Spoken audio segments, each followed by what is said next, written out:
welcome to another episode of The Shift with Elena Agar. In this episode, I speak with Alissa Daire Nelson. She's the founder and CEO of Dare to Succeed.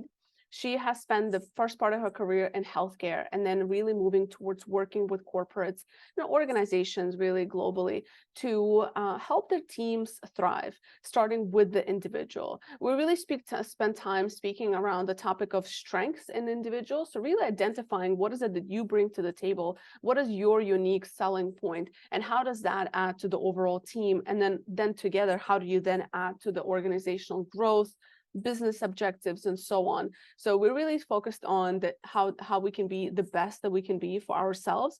And what's interesting is that through these discoveries of understanding our strengths, it not only benefits you in the workplace, but also in personal life as well. So we spent some time talking about that. And I think if you're just looking at how you can be better, whether you are part of a team or an individual contributor or just a leader in an organization, this episode is for you. Alissa, welcome to the podcast. Well, hello. It's so great to be here, Lena. We met at the podcast movement event, which is it was my first time. And I didn't know what to expect, honestly. But what I didn't expect is to meet people. Like I was always expecting to meet like these podcasters or like media people, but I never expected to meet people that are doing stuff around leadership and trainings and kind of living the world that I live in the corporate and just kind of these sort of things. And so I was pleasantly surprised when we were introduced, and we just, we could have talked for hours around the awesome things that you're doing around leadership and really kind of attacking it from different levels around, from the bottom up, right? It's not only about the top bottom approach. There's really a lot of different areas. So I'm really excited to get into all of that with you in this conversation. But give me a little snapshot around kind of how you got started, why leadership, why these sort of, trainings, like what is it that attracted you to this field to begin with? Yeah, well, first I must give a shout out to Dan and Jared and Podcast Movement for what an incredible community and conference that they have built over the last 10 years, 11 years, 10 or 11 years anyway, because Podcast Movement is what we share is the platform. We don't share an industry or whatever. So you walk into this conference and you see everyone from every walk of life, and podcasters are some of the most amazing humans I know, because they're willing to put their voice out there and to use their voice in whatever they're passionate about. And so you just see people walking around with passions in all these different areas. So it is a very life-giving conference. So if you're listening and you're thinking about starting a podcast, or maybe you're not even thinking about starting a podcast and you want to be surrounded by a bunch of humans that are amazing, go to Podcast Movement. So there's my very it's not like anybody's paying me for that. I just love it so much. So yeah, oh gosh. Okay. So what got me here? Why my interest in leadership? I think, it started with my interest in self leadership. My journey into what I'm doing now really started when I was right about 30, and realizing, not at age 30, like many people do, like, oh, I'm turning 30. Like, what is my life about? It was like 31. And all of a sudden I find myself going through a divorce. And that was not something I ever considered that I would ever do. And starting in a new career. I was a dietitian then. I was just starting my nursing career at that time. And I realized I needed to find out what life I was actually living, because I wasn't sure it was my own, or if it was my own, it was like this thing that I had set up in my head as to what the ideal was, not what my ideal was. And so I really had to do a lot of work to figure out where I was in life, what I was doing, what kind of example I was to my two tiny little daughters that were 2 and 3 at the time. And so I started diving into therapy first, thank goodness for therapy, and then personal development. And I ended up getting in touch with a direct sales company. I'm not going to talk much about that. The business model was not fabulous. Took me several years to figure that out. But what it gave me was a foray into the idea of entrepreneurship and what I very quickly learned there was that your level of success will never exceed your level of personal development as a leader, whether your Mm, business is one or whether your business is 10,000. mm, Um, and so as I was gaining coaching and training to learn how to do the business stuff and the mindset stuff, I hired my own coaches and did my own or not my own, but like, entered into enrolled in group coaching programs and all of these things. And I was like, this is amazing. It was life-giving, it was encouraging. Um, and I realized that was really what I was put on this planet to do. mm, So as I launched into starting my business, I was working with a coach and he's like, okay, so go out, get started, do it. And I was like, well, I don't have a name for the business yet. And he's like, well, you know, and he let me go through an entire session where I was just struggling with this. And he's like, do you need me to tell you? I'm like, yeah, put your consulting hat on, please, and tell me what I need to call this business. And he said, Alissa, it's you. It's you. It's your name. And I was like, Nelson Coaching? Like, mhm, that is the most Minnesotan coaching name I have ever heard. And I said in the same breath that I said, but dang it, I might have cursed actually, but said, this is what I was put on this planet to do. There's nothing I'm more certain of. And it dawned on me that who I was when I was put on this planet was Alissa Daire. And the mm, interesting thing is that when I got remarried, I took back my maiden name as my legal middle name. mm, And so, I was like, I am Alissa Daire Nelson. And mhm, so, Dare Success Coaching, then we do more than coaching now. So it's Dare to Succeed mhm, now, is what the business ended up getting named. And it was because, um, this is what I was put on this planet to do. So if it's going to mm. be my name, it's going to be the name I was put on this planet with. Um, so yeah, so that's how the business launched back in 2014. That is Um, amazing. Yeah, and it's been through every kind of iteration in the last 9 years that you can imagine. Lots of trials and tribulations, lots of ups, even probably more downs than ups, right? Running your own business with your own brand and creating your own brand Mhm, is hard work. Working through, money mindset issues and self-worth issues and all of that when it comes to selling your own services and such. I had to look at those things straight in the face.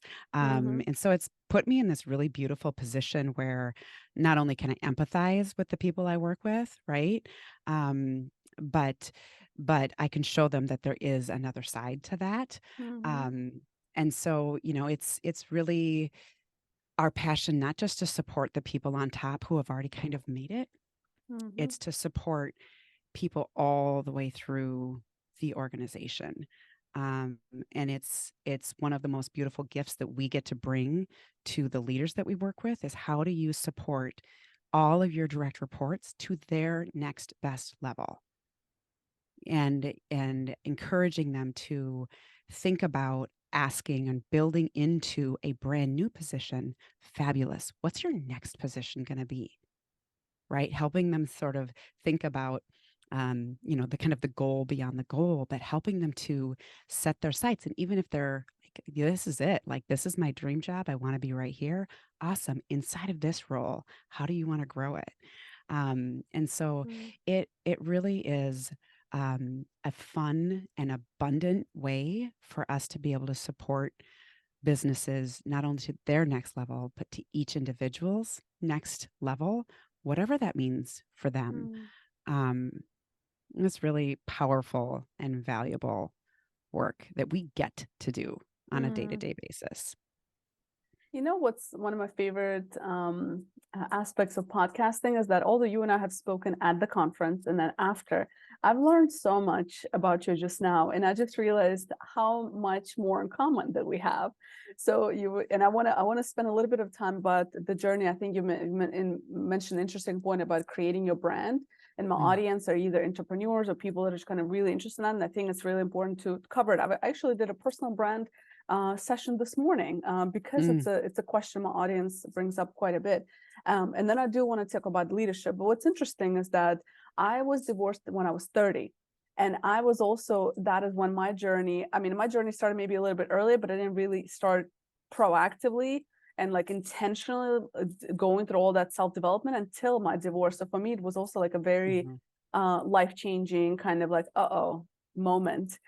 So that's pretty interesting. And it's interesting that you also said that you were naturally, I mean, initially you were into nursing, and I'm thinking like it was such a natural transition for you from, Yeah. because it's a healthcare, it's a caring field. So now you just care about the human in the corporation, right? And it's all about Yes. uplifting, and I love that. It's yeah, it's I think it's just a natural thing. And I always wonder, people that end up in our fields, is like you have to have some level of that empathy and that self-awareness. And usually a lot of Mhm, people come out because of their own journeys, and then you're like, more people need to know about this.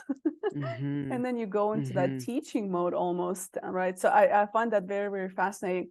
But talk to me a little bit about, you started your business in 2014, and speak a little bit about the challenges, and maybe also eventually the rewards of building a personal brand, because I think that's one entrepreneurs get quite wrong sometimes. Or not even Yeah. wrong, but I think it's one of the biggest challenges. I think there's a difference when you're working for a big brand as a company, and then building your own brand, and on top of that, under your name. So talk to me a little bit, Yeah. like how was that experience for you?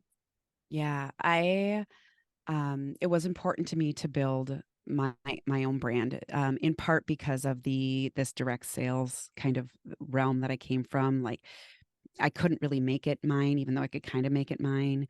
I kind of thought of it like almost like a franchise, is how Mm, I thought about it when I was in it.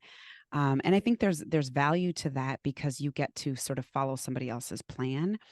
But there was a lot of things in there that just did not align with my integrity, right? And so when you're misaligned, um, boy, is that tough, right? mm-hmm, And so they're all about, well, get out of your comfort zone, and I'm all about get out of your comfort zone too. But I would say one of the earliest lessons I learned was what is out of my comfort zone and what is out of integrity. mm-hmm, And once I was able to sort that, a lot of stuff got a lot easier. um, and so I knew, like, there was nothing out there that I knew of that was like what I wanted to do. And so it made sense just to build my own thing. And I really thought I could just kind of like turn the website on and like go network a little bit and do this thing. Obviously it's a lot harder than that. And so I had to find out like what is that the core of me. So it is kind of pulling out that, what are my core values, and thus the core values of the business. And then and then as a part of that process, being able to pull yourself back and say, I am the face of my business. I am not my business. So in large corporations, it's easy to get lost and like forget who you are, right? Because you're mm-hmm, at the job, you're doing the role and that kind of thing. In this, when you're building your own brand, you don't forget who you are, but in business, you forget who you are outside of business. mm-hmm, mm-hmm, I think that's a pothole that a lot of folks fall into. mm-hmm, And so, workaholism and just putting in all the hours and putting in all the hours and putting in all the hours and forgetting that self care, the rest. Um, I know that I had a piece of that at one point. This was really, really helpful for me. I was at a big struggle point in my business. I was back in 2018, and I was like, I don't know if I can keep doing this on my own. I'm an extrovert. I have high woo. You can't see my mug, but my mug has my strengths on it: futuristic woo, positivity, activator, strategic. I need to be with people, and so mm-hmm, being a sole entrepreneur was crushing to me, like just draining to me at all times. And so I thought, well, I met this other coach who had a similar line of business, and he kind of invited me to work for him. And so that meant I gave up, I was going to give up my brand and work under his brand. And I was like, okay, if I'm not willing to do this, how much of my ego is in my brand and not in the work? Mm-hmm. And so it was a really important question for me to ask. Am I doing this business because it's got my name attached to it and because it's my Mm-hmm. baby? Or am I doing this business the way I'm doing it because it's the right way to do it from my lens, from my perspective? So I worked with him for about 6 weeks, and there were some integrity issues. And I was like, I can't get behind this. And I walked away. Mm-hmm. And um, and I went back now more determined than ever to build this business outside of the human I am. So I was still the face of the business, but like I'd started that process of de detaching myself from the Mm-hmm. business. And that's when I began to be able to rest at night, and to come back to work in the morning refreshed and ready to work. Hmm. Um, What are some things and that you've done yeah, there to really separate? Because I think that's a very interesting point.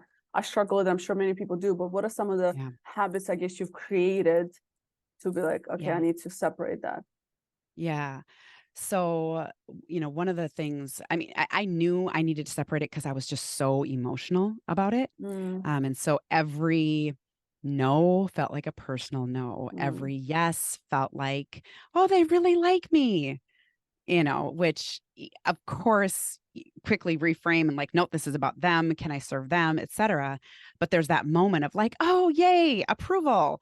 And so that was those were all triggers to me that I needed to not put my self-worth or my value in mm, whether someone hired me or not. And so, and that just, I mean, I worked with a coach all the way throughout that whole process. And so that was really helpful as well. But I started to kind of start these affirmations like, you have done enough. Today, it mhm, is enough. And I got an office in a private office in a co-working space in 2019, and so I could get out of the house. That was also helpful for me. mm, And then, as we know, a year later, COVID hit, and there I was back at home again. And now I have an office with a dear friend of mine who now we've got more energy. I was just able to hire 2 full-time employees, which is another big holy moly, um, like next level of business yeah, stuff, right? That you have to deal with.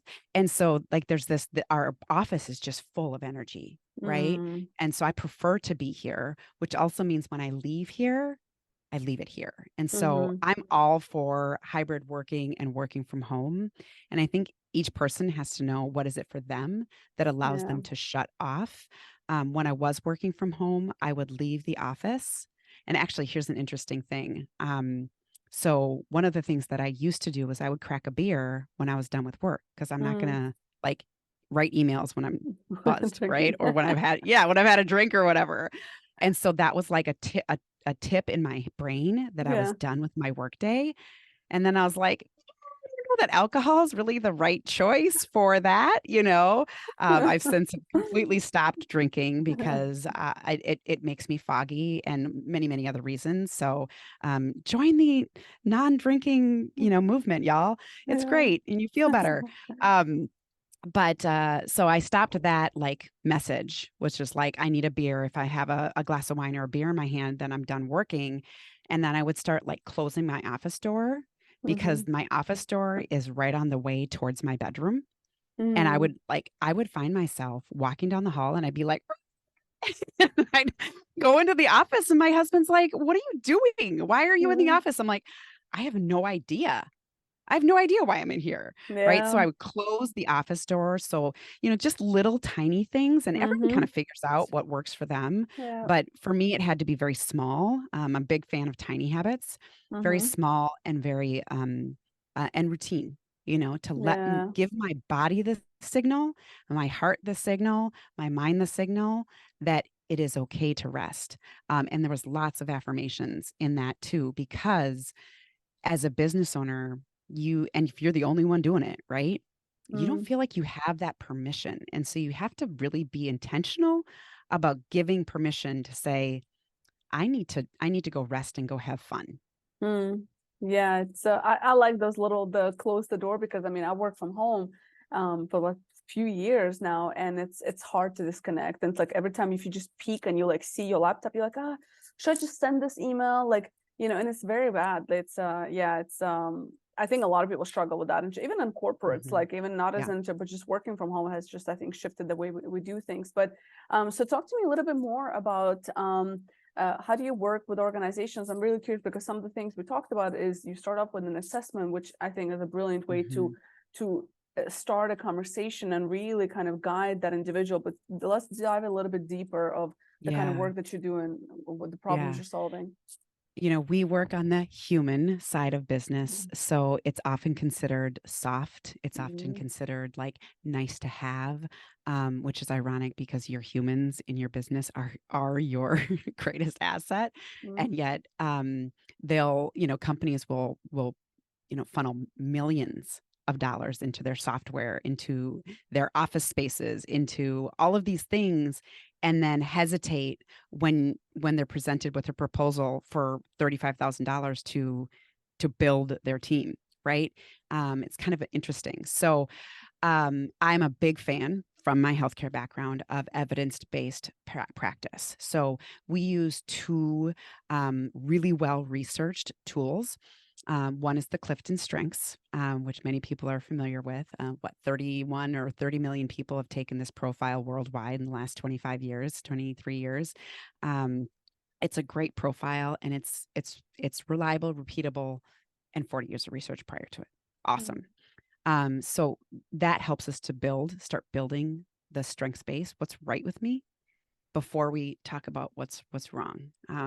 So that is in and of itself a complete mindset shift for a lot of Mhm. people. And then the other tool that we use is something called PERMA, which is a 6-letter acronym, PERMAH. And those 6 letters are the 6 elements of well being as evidenced by research. So, why well being? Because it sounds fluffy and soft and like, oh, that's kind of cute and nice to have. Like, you know, a lot of people are like, oh, it kind of little sounds a little kumbaya, Mhm. kind of thing. But these are by research the leading indicators to all the things that companies want: Mhm. high Mhm. profits, high productivity, low turnover, high retention, attracting new talent. And so they are the right things to invest in because they're the things that lead to the success.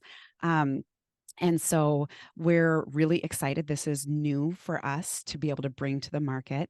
It's not new to market. It's new in the last few years here, but the research is not new. And the reason it took this long to come to market is to get that research right. Mhm. So we're really excited to be able to bring this sort of X-ray to companies. Like, have your people take the survey, um, and then like let's talk out the results.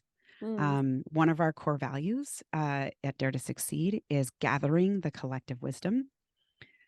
And the wisdom is all throughout your organization. So don't you dare put me in a room just with your top 7 leaders.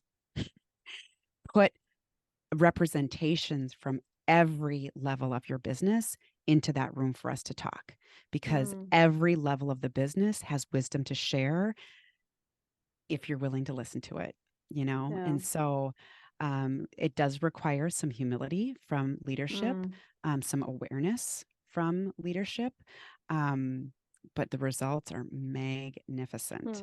Mm. So we get to combine this PERMA survey along with appreciative inquiry style facilitation, and Mm. other strengths based means like Strengths Finder, Clifton Strengths, to help really transition from what's wrong with us and why are we, why is our turnover this and this and that, to like, okay, well, what do we want? Like, Yeah. companies forget they can actually start from what do we want, Mhm. and let's build from there. Um, yeah, Mm. yeah. Well, I think a lot of companies are just more reactive than proactive, and the work Mm-hmm. that you do is more like, okay, how do we become more proactive? And I would imagine that when you are putting all these kind of representation from different levels, I would imagine with some companies, and that's an indicator by itself what kind of company it is. But if some companies are against that because either the kind of the junior or the mid people don't feel comfortable speaking up in front of the senior leadership, or vice versa, right? Versus having that kind of transparency, which is so very much needed in today's organizations in general. So I'm curious, like from your experience, has that been a challenge with some organizations you work with, or are they Yes. all pretty much like once they're in it, they're like, okay, we're in it? Yeah, no, it's interesting the people who are really interested um until we say, and this is for the entire organization, Mm-hmm. right? Um and unfortunately, we do still have a very deeply ingrained culture, capitalistic culture of the people on top are who matter, the people on bottom, are they really worth the investment? Hmm. Um, and it's no one wants to admit that out loud, and I don't call people out on it. I don't call people to the floor, and I just, we just work with them and get, all right, fine, let's start here. And as we continue to work, you're going to see that there's value in having more and more people at the table. So, we do meet people where they're at and companies where they're at. Um, and then just continue to build from there.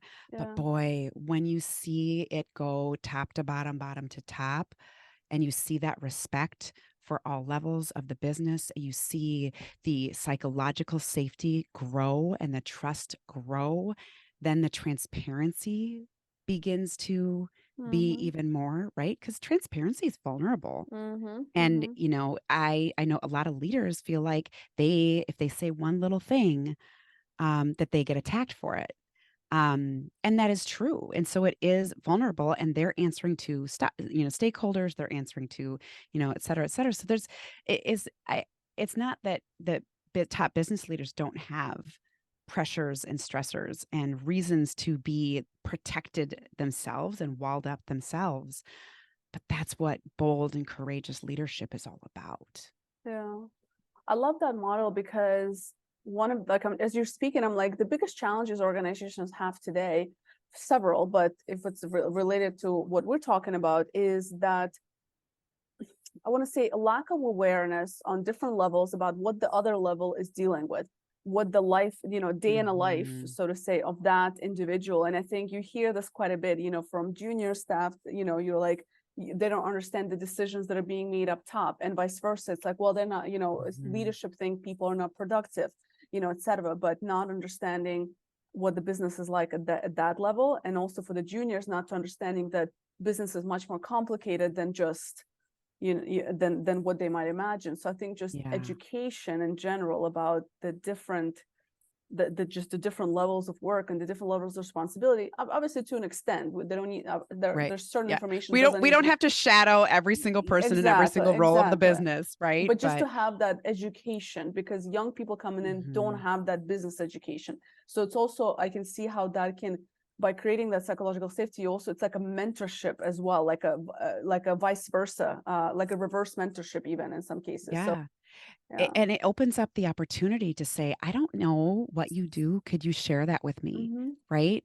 But if the culture is such that um, you're made to feel stupid for asking questions, or, there's a value on resourcefulness, Mm-hmm. i.e., don't ask anyone, go figure it out. You've got Google and the intranet, the company intranet for a purpose. While I believe that there is some of that, there's also value in like, help me understand. And so part of our process is replacing judgment with curiosity. And we get to teach that in everything, in all of our programs, right? Is when you feel, judgment on another person or even on yourself, that's the moment that you can go, wait, what am I missing? What else might be going on here? Mm-hmm. Right? I do a lot of making up stories in my own mind, not because I want to live in some like utopia or something like that, but just because you don't know what's Mm-hmm. going on in someone else's world. And the moment that you start to learn, like a little bit more about the other person who's with you, you're working with, who's maybe really short in emails or really, doesn't have behavior that you think is very friendly, etc., go find out about that person, Mm-hmm. you know, and see what else you can learn, because it's really hard to hate somebody up close. Yeah. I think that's the beauty of the coaching profession, is that you get to hear so many stories from people about the things that they're dealing with. So by the time you just after several conversations, you Mhm. just realize that like so people are dealing with so much that you would never Yeah. expect. Like I always tell people, like, when I'm in conversations with people that are in high positions, people that are wealthy, people that are successful on paper, and they're dealing with all the same things and struggles and insecurities and imposter syndrome and all these different challenges, well-being, all of that every single other person that deals with. Yeah. So it's and that's that. I mean, I think I'm thankful to coaching for that, because that makes you Mhm. more empathetic. That makes you not take things personally and ask like, what Yeah. else can it be? And I Yeah. think putting people different levels in the room, as what you guys are doing, is opening up that conversation just in a different way. Mhm. Totally. Totally. And we one of my new staff members is bringing DEIB training to our organization, which we're really excited I'm about. sorry, Um, DIB. What's the B? What is the Okay. B? Oh, I'm you're so gonna. glad you asked. I'm so glad I don't you want to asked. assume. No, it's the thing that I think businesses are missing. DEI, right? Diversity, equity, inclusion, like check, check, check, check, check. Mm-hmm. Right. And we've done the training, and we've done, implicit bias training, and we've done, the things, in HR, where we definitely, interviewed X amount of people who are minorities and who are people of color and who are, this or this or that. Like, right. They're checking all the boxes. Mm, But if that person shows up to your work and doesn't feel like they belong there, mm, they're not going to stay. They're not going to stay. And part of belonging, everybody gets this piece, right? yeah. So you don't know what people are dealing with at home. They might have a mom, right, who moved in with them. Meanwhile, they've got 3 kids who are school age, and they're working from home. Oh, and by the way, that mother that moved in with them because she has early onset Alzheimer's. Mm-hmm.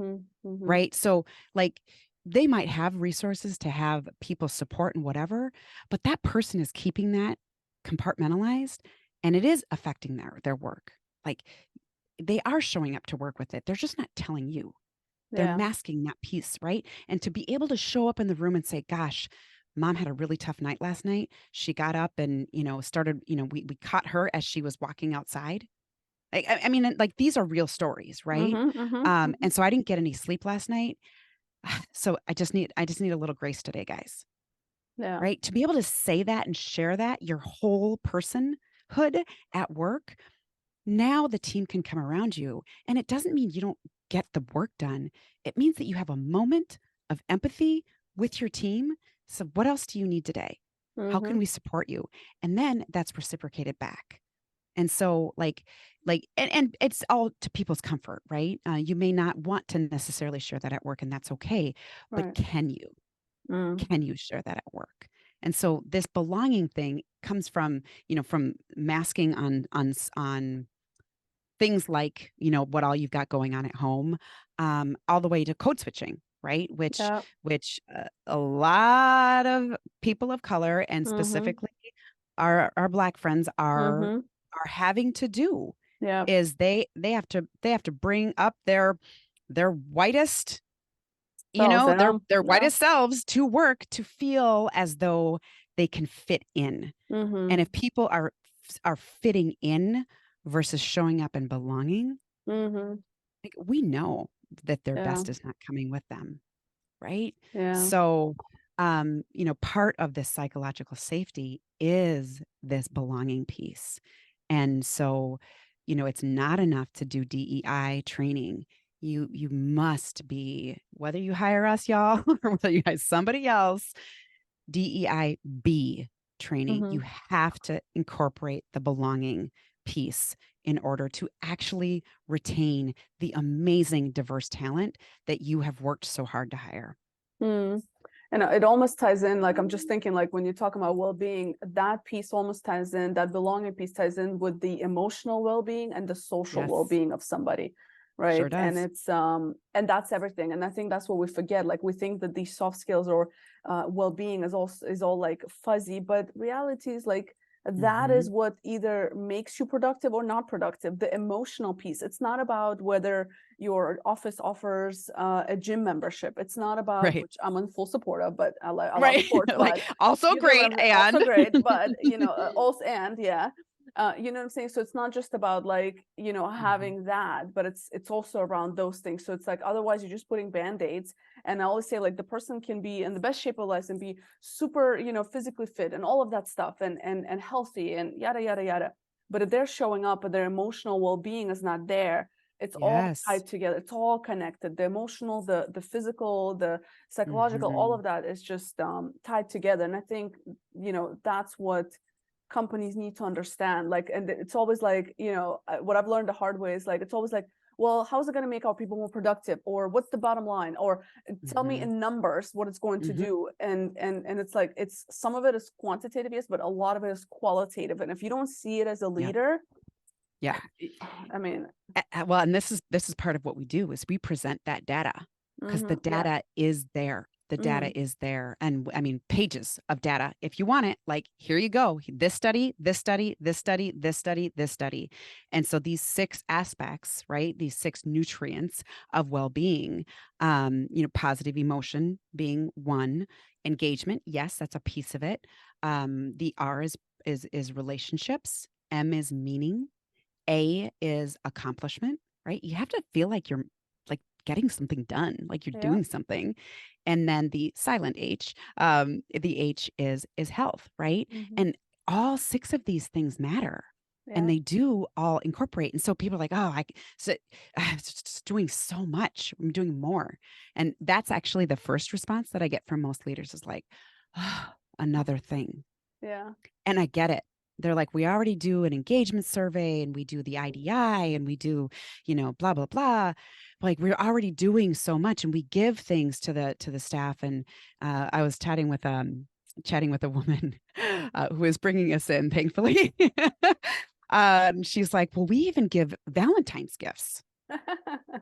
And I was like, oh, that's a really cool idea.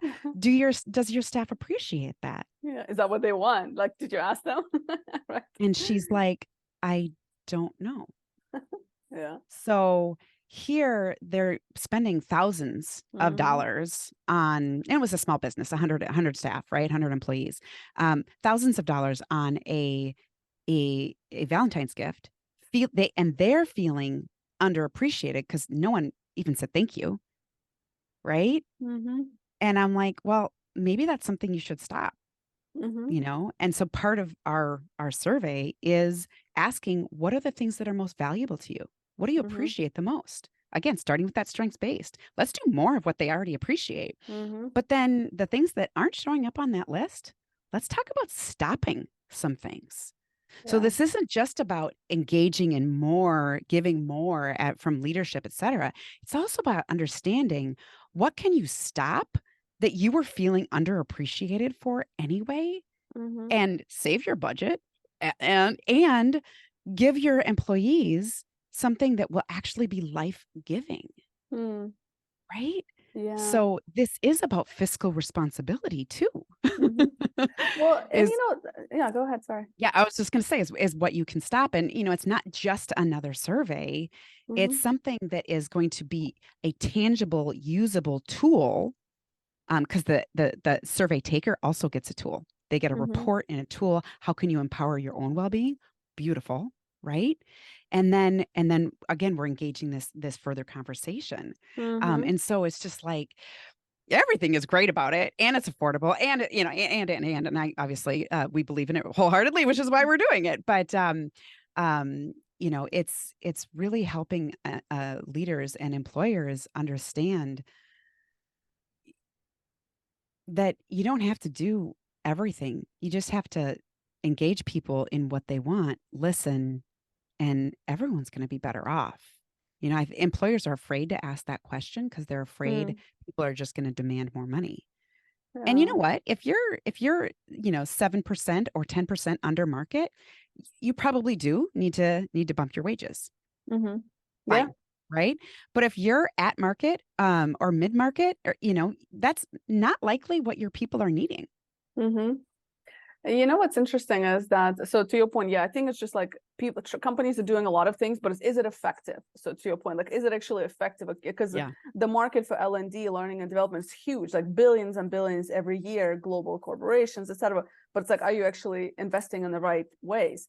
And then also, just I Mhm. also want to, because my audience really knows this. Like, I think, and the reason I started this podcast as well is like, not just because there's a lot of talk about what companies should be doing, and I think that we need to Mhm. distinguish, like, as an individual, you have your own responsibility and you need to take ownership of some of those things, right?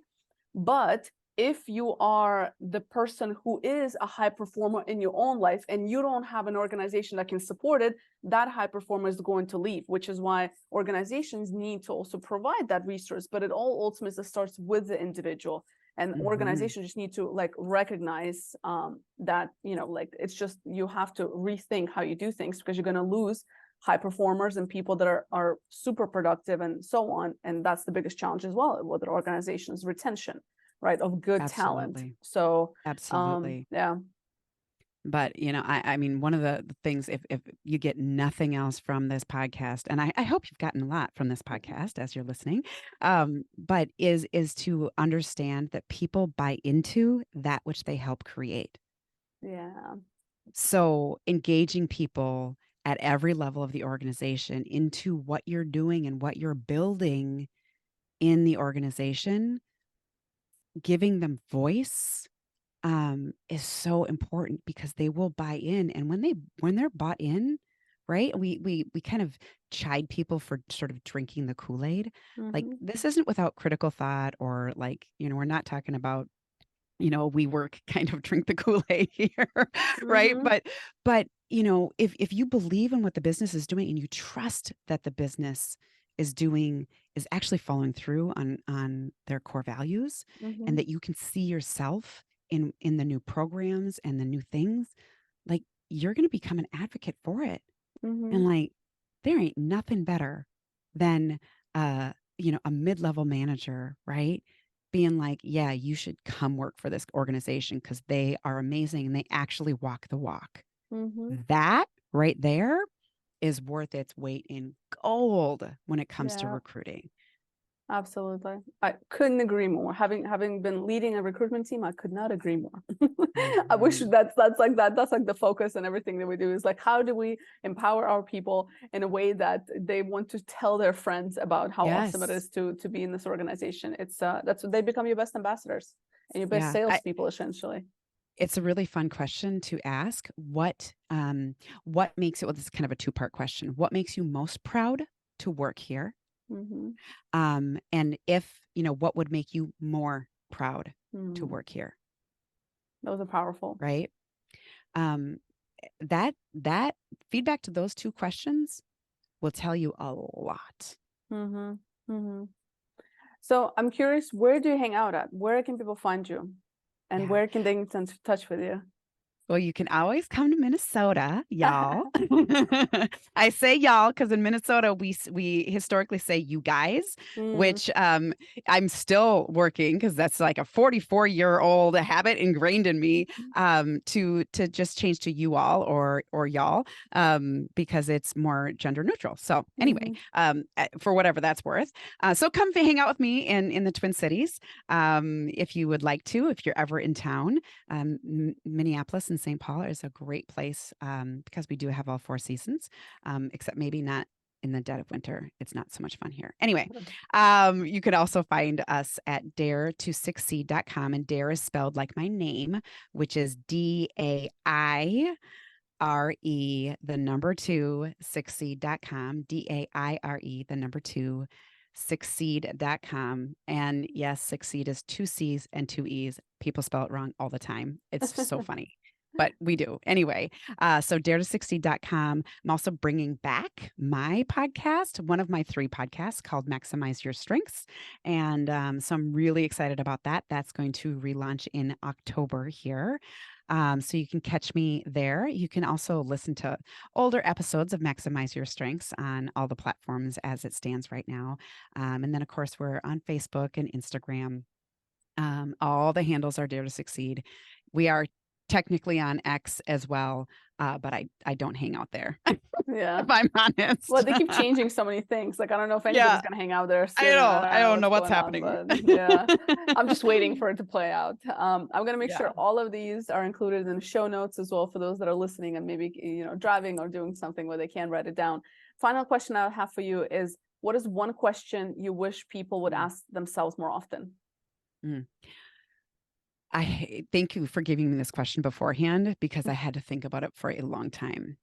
That question is, how can I love myself today? When we give ourselves that love, it fills our cup, and it allows us to pour from a fuller cup. And it also allows us to love others, but we can't do that if we haven't already loved and given love to ourselves. So I know that sounds really gushy, but it is the question that I wish people would ask themselves more often. That's beautiful. Thank you for being on the show. Thank you for lots of having me. Tips and different things that you've shared today. Appreciate you.